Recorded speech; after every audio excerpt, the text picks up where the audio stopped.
I never expected my marriage to collapse because of a simple swipe. Even now, recalling that evening, I am amazed at how imperceptibly a catastrophe can begin. It was an ordinary, faceless evening, not a holiday, not a special date. My friends and I were chatting at a bar, laughing, exchanging stories that always contained a little more wine than truth.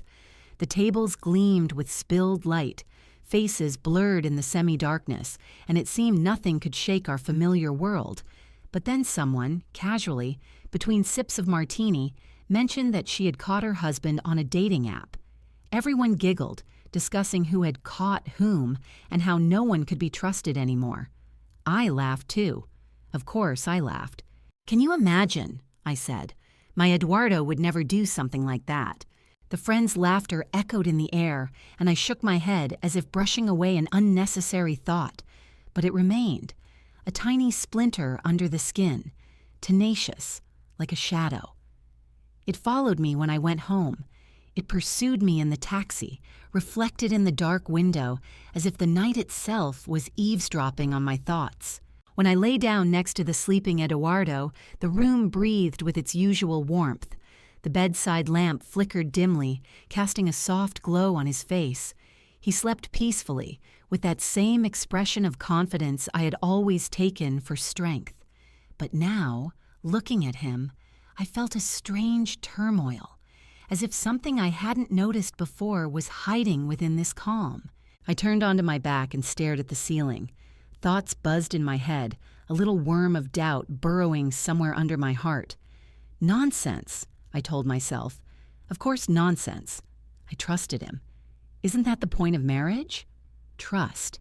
But if I'm so sure, why is my heart beating as if I'm about to commit a crime? I grabbed my phone. My fingers trembled.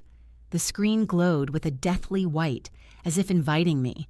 I froze, listening to my own breathing, as if the outcome of everything depended on it. Then, almost mechanically, I pressed download. The app loaded faster than I could reconsider. Registration took a few minutes. I entered fictitious details, not really paying attention. The feed filled with faces, hundreds of smiles, identical, lifeless, men, women, all as if from the same template. And I, scrolling through them, asked myself, why am I doing this? Everything seemed absurd, until suddenly one familiar face flashed by. Eduardo. The world lurched, my breath caught. My brain refused to accept what it saw. On the screen, it was him, without a doubt. That very smile, light, confident, those very eyes sharp, blue, in which I had once drowned. Only now they weren't looking at me. The profile was filled out, not random, not empty. Carefully selected photos, one even from a party last week where I was sure he had just been working late. A biography, short, cheeky, and a tagline. Just want to have a little fun, nothing serious. I felt the air in the room thicken. The walls seemed to close in. The phone became heavy as a stone. I tried to even out my breathing, but my chest tightened, my fingers shook. This can't be, I repeated. But the screen didn't lie. Memories flashed before my eyes. Our first kiss in the rain, his words whispered as if only for me. You are my person. All of it now sounded alien, like lines from a long-forgotten film. I sat there gripping the phone so hard my knuckles turned white. I wanted to wake him up, shove the screen in his face, and scream, "What is this?" But another thought, dark and cold, stopped me. I already knew the answer. He would smile, as always, with that deceptively soft gesture and say, "Come on, it's just a joke, silly fun." I had heard that tone before. Carefree, slightly tired, with a hint of contempt hidden under the words, "Don't take everything so seriously." And that frightened me more than the betrayal itself, because if for him it's all just a game, then my pain has no weight. I didn't cry. I couldn't. The tears wouldn't come, as if there was no water left inside me. Instead, silence, viscous, empty. I felt as if something had cracked inside me, revealing a void from which only a steady, cold wind escaped. I put the phone on the nightstand. The screen went dark, leaving the room in semi-darkness. Eduardo slept beside me, peacefully, deeply, as if nothing had happened. I closed my eyes and started counting his breaths as if they were a stranger's, and at some point I realized I no longer know this man. For the first time in our entire marriage, I felt like I was next to a stranger. And then, in the darkness, I made a decision. I wouldn't scream. I wouldn't cry. I wouldn't beg. If this is a game for him, well, I'll play. But this time, victory will be mine. The next morning, I woke up with the feeling that the world around me had tilted slightly, like a crooked mirror where everything was familiar but no longer quite real. The room looked the same. The sun fell at the same angle on the curtains, but the air was different, thick, almost viscous. I moved like an automaton, brushed my teeth, combed my hair, turned on the coffee maker, everything by habit, everything as if normal. But nothing was normal anymore. When I entered the kitchen, Eduardo was standing by the window, in one hand a mug in the other, his phone. He was humming something barely audible, swaying his shoulder to the tune. I stopped in the doorway, and time seemed to stretch.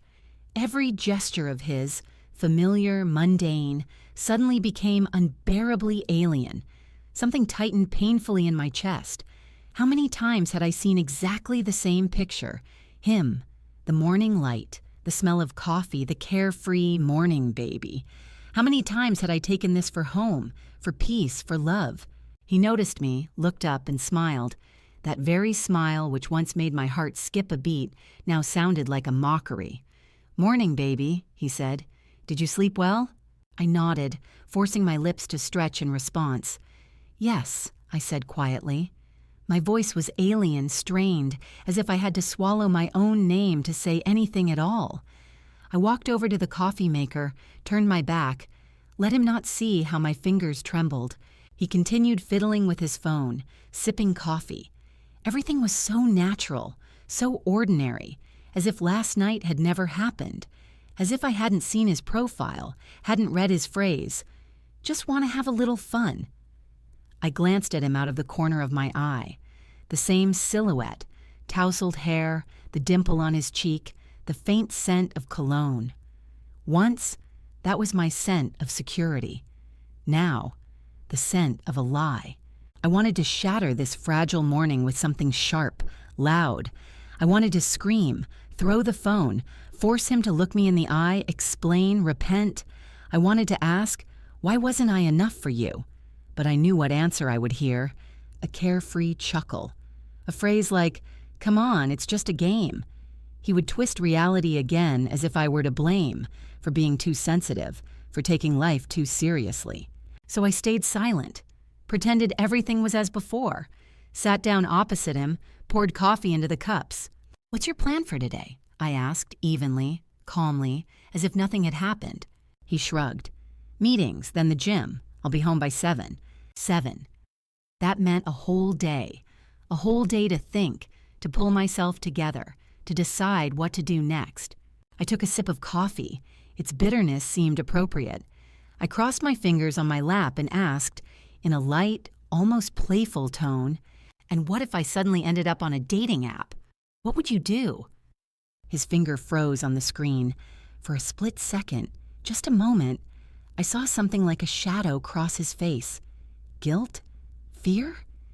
He quickly looked up, and his eyes were again filled with feigned calm.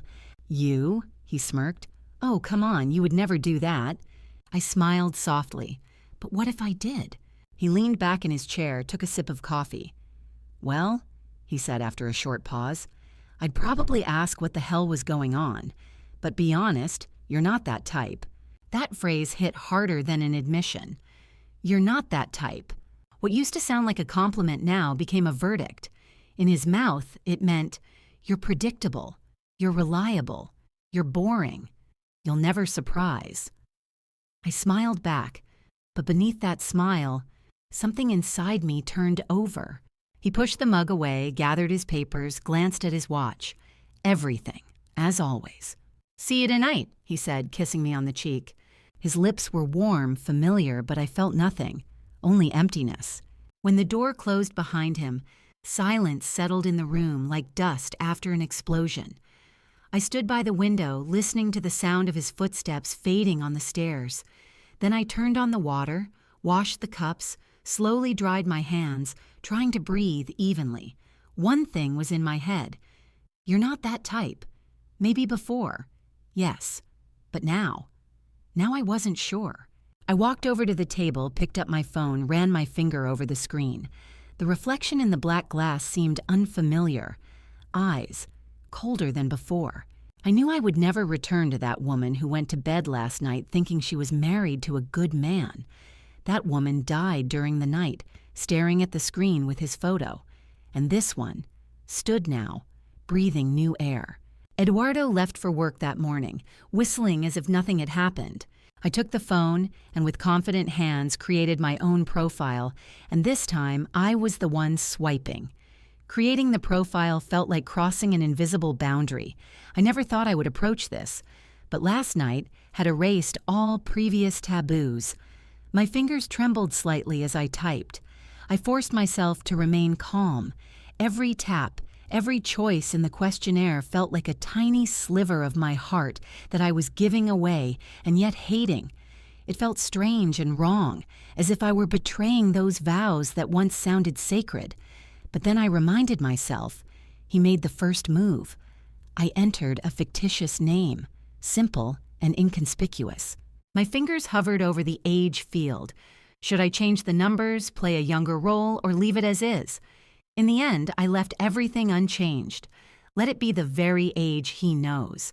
Let's see if he recognizes his wife. Then came the photos. I scrolled through my image library. My usual pictures could give me away in an instant. I wasn't aiming for deception. I just wanted to understand the boundaries of his willingness. So I chose a selfie with slightly heavier makeup and a different hairstyle. Familiar, but different. When I clicked save and the profile went live, a cold wave of excitement shot through me. My heart pounded. My throat went dry. I was really doing this. All that was left was to wait. The hours stretched. I spent the next hours in a fog, trying to do ordinary things. Laundry, emails, going outside. But the weight of the phone in my pocket felt like a ticking bomb. I checked the app more often than I dared admit to myself. Maybe he wouldn't want to see me. Maybe the profile was a long abandoned joke. Maybe it was all my imagination. And then the phone vibrated. My stomach flipped. I grabbed it. My breath caught. On the screen, a notification. My finger trembled, and I pressed it. My world froze. His name. Eduardo. My heart was ready to jump out. There was no doubt he had swiped right on me on his own wife without realizing it. I watched from the side, as if it were someone else's nightmare. My eyes ran over his biography. Those words I already knew. Just want to have fun, nothing serious. I clenched the phone in my hand. My knuckles whitened. Nothing serious. How our marriage was ignored, an admission that for him it was all a game. Anger and grief merged inside me. But through it all, a clear thought broke through. He had no idea that the one he deemed a stranger was standing right beside him. A slow calm enveloped me. I could say everything, expose him, throw the evidence in his face. But where would the satisfaction be? No, not now. I wanted to make him sweat. I wanted him to feel the same emptiness. I took a deep breath and started typing the first message. The line had to be flirty, slightly teasing, not off-putting. My heart beat in my temples. My lips trembled slightly. The cursor blinked above the screen and I wrote, "Hey handsome, I like you. What's a guy like you looking for?" Pressed send. A moment, and a strange wave of control rose in my chest. I was making a move, but I held the situation in my hands. The little blue delivered note flashed on the screen. Seconds stretched. 3 dots appeared almost immediately. He was typing. I inhaled noisily, my fingers gripping the phone. Finally, the reply came, "Hey, beautiful, just wanted to have some fun. And you?" Those words hit like cold slime. I knew what I was doing. I knew what to expect. But seeing my husband flirting with someone he thought was a stranger, That was a different level of betrayal. I pictured him, somewhere at work, maybe smirking at his phone, leaning back in his chair, thinking it was empty amusement. A wave of bitter laughter rose in my throat, but I bit my tongue. I could have ended it all and sent a screenshot, demanded explanations, forced the truth out of him right then. But I wasn't sure I wanted that. I needed clarity. I needed the truth in its entirety. I wasn't going to end it here. I decided to play along. I paused to create a break and understand how far his indifference would go. My patience became a weapon I wielded carefully and calculatedly. I waited. The precise move. Funny. Sounds nice, I wrote, trying to maintain indifference. Tell me, Eduardo, what do you mean by fun? The 3 dots lit up almost immediately, as if he sensed my intention. I didn't rush. I stretched the pause to provoke the slightest anxiety in him, and suddenly I almost felt his excitement emanating from the screen. Oh, I don't know, he replied, then added, depends on the company. You seem like a woman who knows how to have a good time. Those words struck more accurately than I expected. I gripped the phone until my knuckles turned white. Did he think such words would seduce others, throwing them at anyone who gave him attention? Did he have a ready set of phrases for strange smiles? Don't react, keep going, I ordered myself. Breathe evenly. I typed calmly. Maybe you're right. Maybe we should get to know each other better. Tell me something about yourself, Eduardo, something your wife doesn't know. The send button, and the tension tightened like a string even more. He replied too quickly. Oh, an interesting challenge. I have a few secrets. Secrets. A word that rang in my ears like a sentence. For years I thought I knew him. Now his admission sounded not like a joke, but like a confession of betrayal. I leaned back, gathered my thoughts. Time to change the rules of the game, I thought. Cracked my knuckles to chase away the tremors, and wrote, You know, Eduardo, you remind me a lot of my husband. Handsome, charming, a little dangerous. I'm sure he has secrets, too.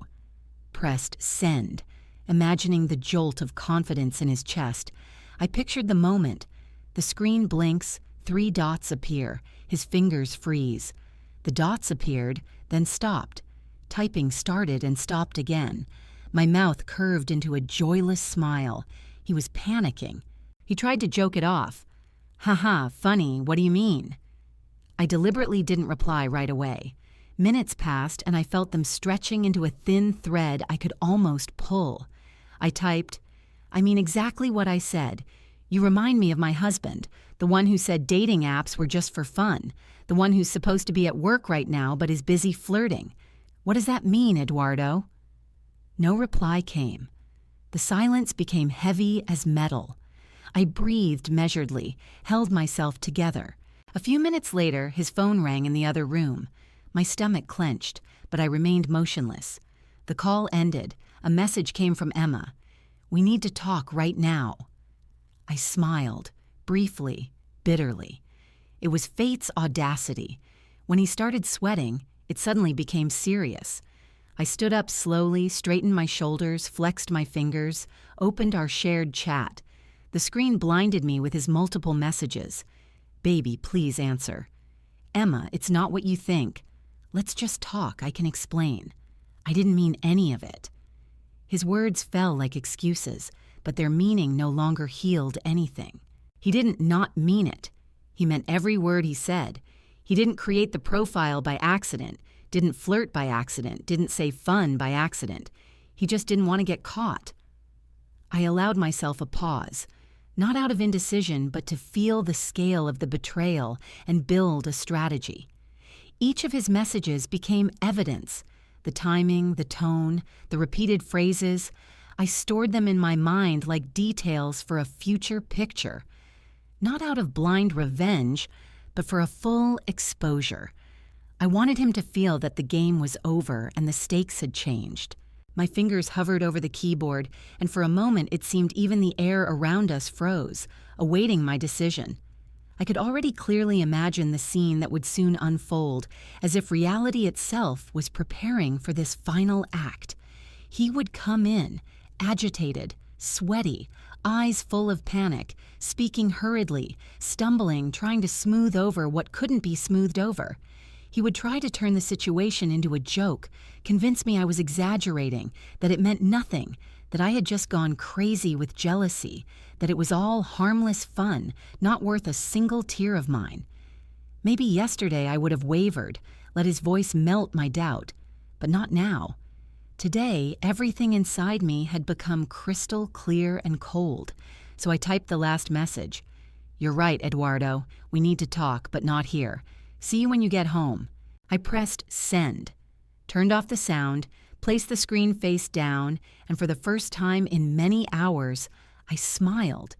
It wasn't a smile of joy, but the smile of someone who had finally stopped waiting, because now the waiting was on his side. The house stood quiet still, as if holding its breath before the storm. I stood by the window, looking out at the street where the sky shimmered with the last glimmers of the setting sun. Shadows lengthened, spreading across the floor. The clock on the wall ticked, steadily, relentlessly, counting down the seconds to the moment of truth. And then, headlights cut through the dusk, a car door slammed, heavy footsteps echoed down the path. Eduardo was home. I didn't flinch. My pulse remained even, my breathing deep, my gaze clear. Energy coiled in my chest like a spring ready to uncoil, but it wasn't fear, it was anticipation. When the door swung open, he entered with the look of a man whose familiar world was crumbling beneath his feet. Hair disheveled, shirt wrinkled, uncertainty in his eyes. He froze on the threshold, his gaze fell on me, and I saw a spark of panic flash across his face. "Emma," he exhaled. His voice was strained, like a taut string, trembling with the effort to appear calm. I tilted my head slightly, watching him like an actor who had forgotten his line. "Listen, I can explain," he began, taking a step, but I raised my hand. "No, not that." My voice sounded even, cold but not loud. His mouth snapped shut. He swallowed. His fingers twitched. I saw him frantically trying to read my face. Would I forgive? Give a chance? Could he wriggle out? "You blindsided me," he said finally, as if I were to blame, as if I had invaded his secret game. I slowly shook my head. "Tell me, Eduardo, how do you plan to explain this?" I asked, and his Adam's apple bobbed. He ran a hand over his face and muttered quietly, "I didn't know it was you." I raised an eyebrow. "Really? And if it weren't me, would that have been okay?" He tried to say something, but the words got stuck. A second of his silence cost me a whole year of my life. I laughed shortly, bitterly, and turned, walking towards the kitchen, because I needed space, air, just a little silence to not break down. But he followed me, his voice trembling, desperation already audible in it. "Emma, listen. I never intended to meet anyone. It's just stupid fun, a distraction." I turned around sharply, pressing my hands to my chest as if protecting myself. "A distraction from what, Eduardo? From me? From us?" He flinched, and something coarse, ugly, a mixture of pity and shame appeared on his face. Yes, I saw regret there, real, but belated, and it was pitifully little. He reached for me, but I stepped back. "Do you hear yourself?" I asked, and my voice wavered for only a moment before becoming firm again. "Can you even imagine what it's like to see your face, your name, and realize you're flirting with me like I'm some other woman, not knowing who is in front of you? You were laughing, Eduardo, laughing as if it were fun." "It didn't mean anything," he whispered. I laughed, shortly, brokenly, almost without air. But to me, it did. The room fell quiet, so quiet you could hear the electricity humming in the walls.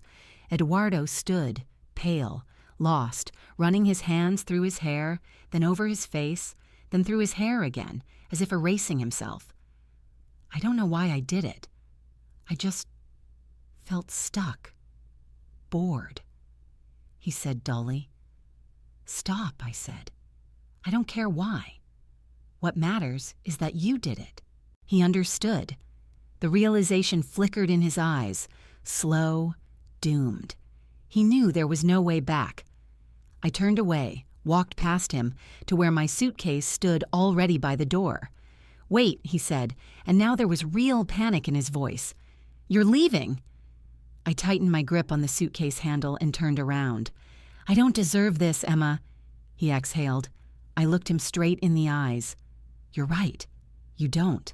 I walked to the door, stopped, placed my hand on the lock. "Maybe next time, before you swipe right, you'll think twice," I said quietly and opened the door. The evening air hit my face with its coolness, and with every step, I felt lighter. I didn't look back. What would you have done in my place? Have you ever caught someone who called betrayal a game? Tell me. And if this story resonated with you, remember, sometimes leaving in time is the only way to remain yourself.